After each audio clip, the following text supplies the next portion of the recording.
Service educare YouTube চ্যানেলে আপনাদের সকলকে স্বাগত। আজকে আমাদের আলোচ্য বিষয় আয়করের সহজপাঠ পর্ব 13-তে একজন প্রবাসী করদাতার অর্থাৎ বাংলাদেশী নাগরিক যারা প্রবাসে অবস্থান করেন ওনাদের একজন প্রবাসী করদাতার আয়কর নিরূপণ।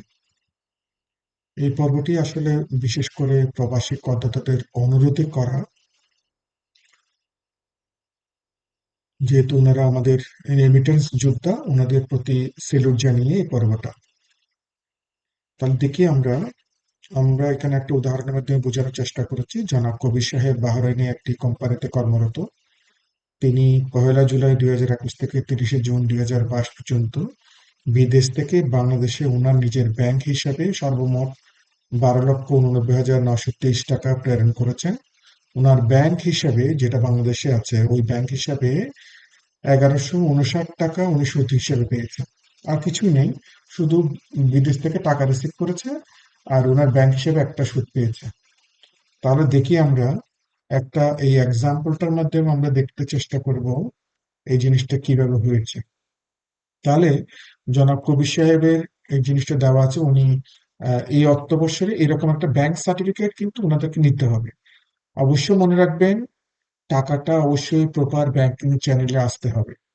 তাহলে উনি প্রপার ব্যাংকিং চ্যানেলে মিস্টার কবির সাহেবের এই তারিখে এত এত পরিমাণ টাকা, মোট 12 লক্ষ, এখানে তারিখটা আমি একটা এক্সেল ফাইল করেছি, অর্থাৎ এটা ব্যাংক থেকে দিয়েছে আর আমি একটা এক্সেল ফাইলের মাধ্যমে ডেট ওয়াইজ এই এত টাকা 12,89,923 টাকা উনি বিদেশ থেকে ফরেন রেমিটেন্স ইনকাম করেছেন।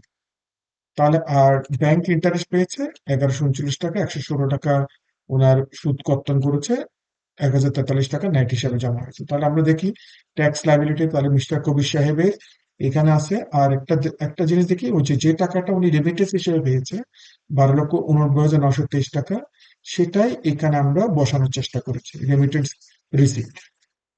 আর যেটা সুদ, ব্যাংকের সুদ 1159 টাকা, সেটা এখানে বসিয়েছি।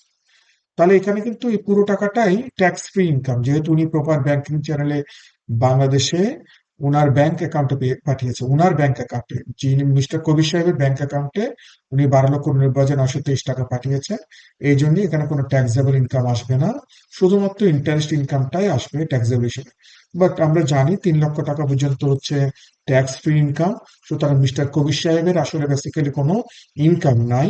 শুধু উনি রিটার্নটা যদি উনি চান, ওনার যদি ট্যাক্স রিসিপ্ট দরকার হয় ব্যাংক, তাহলে ওনার এই রিটার্নটা এইভাবে সাবমিট করবেন।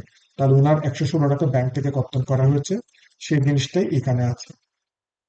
আমরা দেখি তাহলে, আমরা যদি এই পার্ট 2-তে আয়কর রিটার্ন ফর্ম ফিল আপের পার্ট 2-তে, এটা আমরা পরবর্তীতে অন্য পর্বে আমরা কিভাবে রিটার্ন ফিল আপ করে সেটা দেখবো।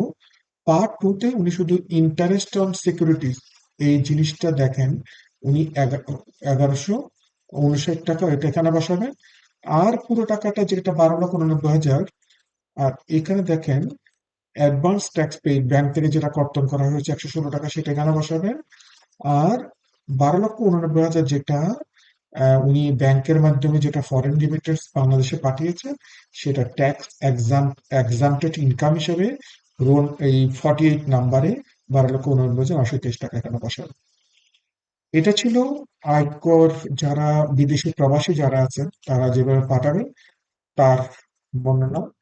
আর ষষ্ঠ তফসিল পার্ট এতে অনুচ্ছেদ 48-এ বলা আছে, any income earned in abroad by an individual SSC being a Bangladeshi citizen and brought any such income into Bangladesh as per existing law applicable in respect of foreign remittance. তাহলে ফরেন রিমিটেন্স হিসেবে যে টাকাটা আসবে সেটা ষষ্ঠ তফসিলে বলা আছে মোট আয় থেকে বাদ যাবে। ষষ্ঠ তফসিলটা পার্ট এটা হচ্ছে মোট আয় থেকে কি কি বাদ যাবে সেটার বর্ণনা। তাহলে 48 নম্বরে বলা আছে, প্যারা 48-এ, যে কোনো ফরেন প্রবাসী যদি, ফরেন ইন্ডিভিজুয়াল যদি বাংলাদেশের প্রপার ব্যাংকিং চ্যানেলে টাকা পাঠান ওনার ব্যাংক অ্যাকাউন্টে, সেটা মোট আয় থেকে বাদ যাবে, অর্থাৎ ওটার উপর কোনো ট্যাক্স কর্তন করা হবে না।